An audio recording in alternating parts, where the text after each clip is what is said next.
Hii ni silaha ya kusingiziwa. Silaha ya kusingiziwa.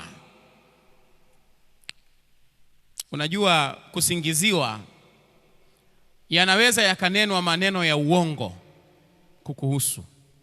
Uongo kabisa umetengenezwa. Mtu mzima yeyote aliyeko hapa amewahi kusingiziwa. Labda awe mtoto mdogo. Deliberately kabisa. Mtu anatengeneza uongo kuhusu wewe au anaongea uongo kuhusu wewe bila kujua kuwa anaongea uongo, lakini anakusingizia. Na watu wengi leo wamekuwa wahanga wa silaha ya kusingiziwa.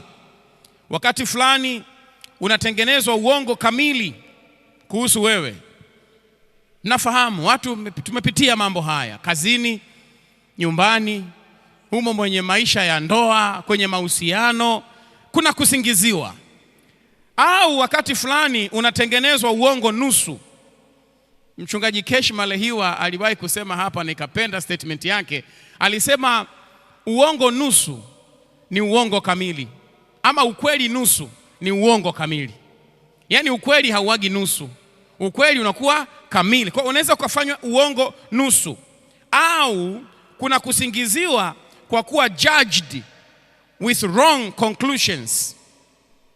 Mtu tu anaamua kukujaji. Umpo kwenye ndoa miaka 2 3, mtoto hajatokea, unasikia watu wanaanza kusema, huyu bwana ujana wake alichezea sana, tulikuwa tunamuona. As if wakati unachezea huo ujana walikuwa na wewe. You are honest. Ni vile tu mtoto hajaja. Lakini watu wanajua kusingizia.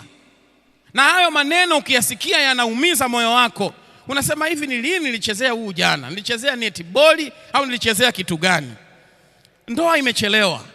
Unasema bwana, mbona mimi siolewi? Unasikia wanasema huyu anachagua sana na atazeekea nyumbani. Wewe unasema baba, hawa wakuwachagua, mbona mimi siwaoni? Watu ni wepesi sana kusema na wanakusingizia. Anachagua sana, anangoja mwenye funguo 3, atasubiri sana. Wewe ukijiangalia kwa kweli unasema hata huyo asiye na funguo hata moja, mimi simuoni kuja kunisemesha. Na ndio maana hata mimi huaga na sema vijana wasiooa.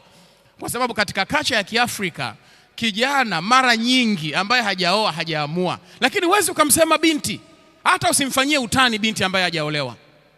Anataka, lakini si yeye anayeamua.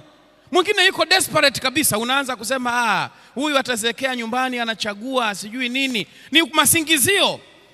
Masingizio. Tamnyanyasa wakati fulani mtu tu mwili umekubali, wanasema anakula sana huyu.